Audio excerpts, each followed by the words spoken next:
Good morning, students. Today we will discuss about the topic investment multiplier, and this topic is from macroeconomics chapter 8.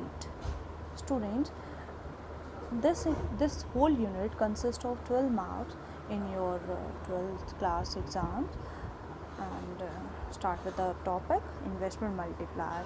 So, investment multiplier, this is the most important concept given by Professor J.M. Keynes, and he believed that an initial increase in investment increases the final income by many times.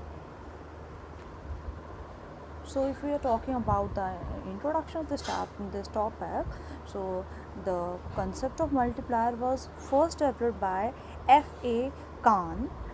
According to Kahn, increase in employment is the result of increased investment or income, but it is refined and used by Keynes. So, according to Keynes, increase in total income is the direct as well as indirect result of increase in investment. If we increase our income, it will also increase our investment.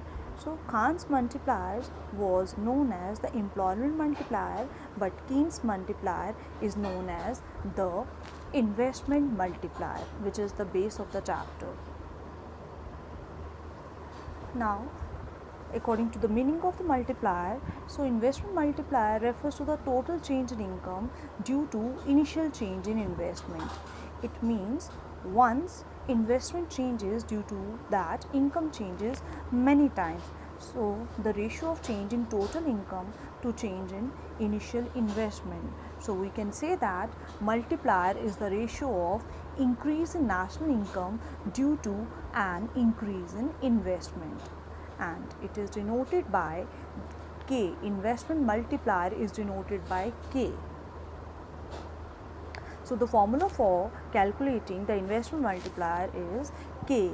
Here K stands for the multiplier, and delta Y, that is change in income, and delta I, that is change in investment. And when we are given the MPC or MPS, then the formula for calculating the multiplier, that is K, is equal to, in case of MPS, K equals to 1 upon 1 minus MPC, and in case of MPS it is 1, K equals to 1 upon MPS.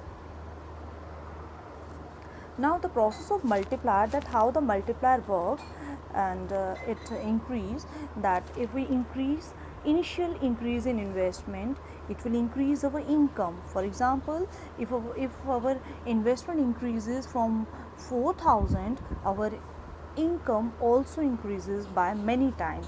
So increase in consumption and savings also affects. So increase in income in the form of increased expenditure and increase in consumption and savings also.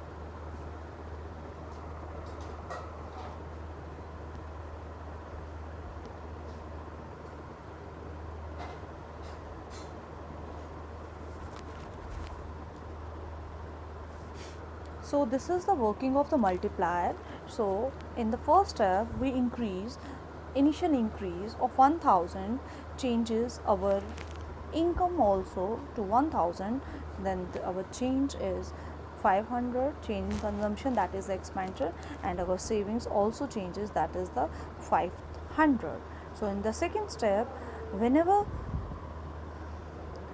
our income is 1000 and our consumption is 500, so in the next leakage is 500 from 500, so what we consume, that is the 2500 250 rupees, and our saving is again 250. Then in the next stage, we are having the income at our disposal is 250 rupees, and with that we consume 125 and save 125. Then in the next stage, we are having only 125 as our income, then 62.5 we consume and 62.5 will save. In the same process, in the same way, in the last step we are having the 1000 as the increase in income investment, and it increases our incomes to rupees 2000, and our consumption also increases to rupees 1000, as well as it also increases our savings to rupees 1000. So it is assumed that if our increase in investment is 1000, our MPC, that is a master propensity to consume, also increases by 0.5%. It is assumed that. Now comes to the relationship between MPC and the multiplier, and MPS and the multiplier. So first, MPC and the multiplier. So MPC and the value of the investment multiplier both are positively related. For example, if our multiplier increases, then our master propensity to consume also increases. So how do we calculate multiplier with the help of the MPC? So we are given the formula K equals to 1 upon 1 minus MPC. Then if the value of the MPC is 0.1, then you have to calculate K equals to, that is 1.11. And if MPC is 0.2, then the value of multiplier is 2 by calculating, and if the value of MPC is 0.5, then the value of the multiplier is 4. And when the value of the MPC is 0.9, the value of the multiplier is 10. Now, same is the case with the MPS and investment multiplier. Always remember, there is a inverse relationship between the MPS and the multiplier. If the MPS increases, the multiplier decreases. If the MPS decreases, the multiplier increases. So MPS and the value of the multiplier both are negatively related. So the formula for calculating K in case of MPS is K equals to 1 upon MPS. If MPS is 0.1, the value of the multiplier is 10. If MPS 0 is 0.5, the value of the multiplier is 2. If the MPS 0.75, the value of the multiplier is 1.3. And if the value of the MPS is 0.9, the value of the multiplier is 1.11. So we can conclude the value of the MPC and the multiplier, they are positively related to each other, and the value of multiplier and the value of MPS are negatively related to each other. Now, what are the effects of multiplier, forward effects of multiplier? So following factors are responsible for increasing the effect of the multiplier. So if our multiplier increases, it increases the consumption propensity, that is the master propensity to consume. It increases our exports, it increases the government expenditure, it also increases the investment level.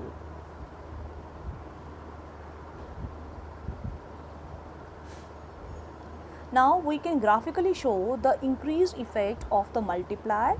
So as multiplier and the APS, average propensity to consume, and average propensity to save, these are shown graphically in the following graph. So as you can see, we have taken aggregate demand and aggregate supply on y-axis, and on x-axis we have taken the income and the output or the employment.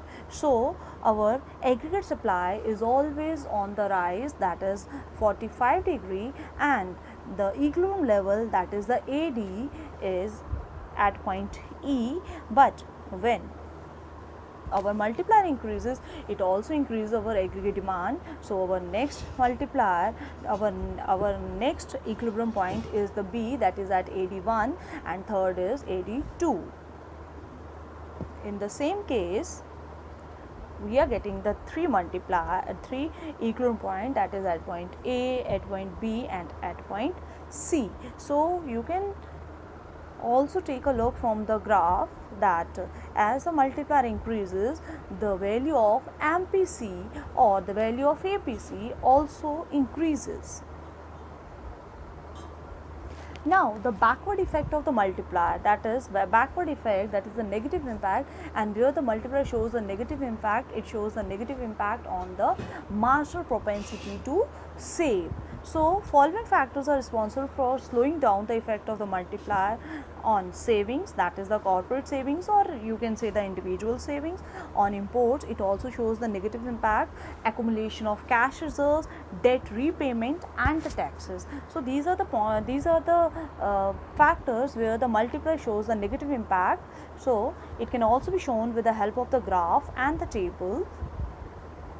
So again, on x-axis we are taken the aggregate supply and aggregate demand, and on x-axis we are taken the input, employment, or the income.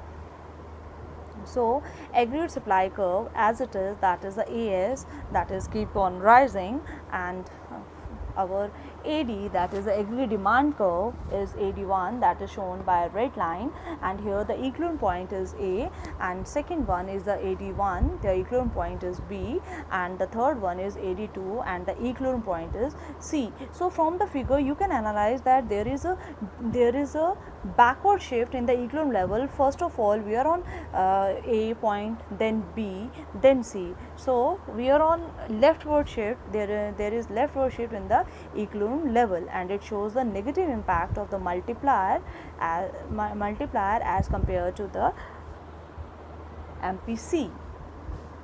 So students, now we are here with the numerical problem for you people to solve, and this is a homework for you people, so you must do it honestly. So derive the multiplier when the MPC is 0.90, 0.80, 0.75 and 0.50, and what is the relationship between MPC and the value of the multiplier.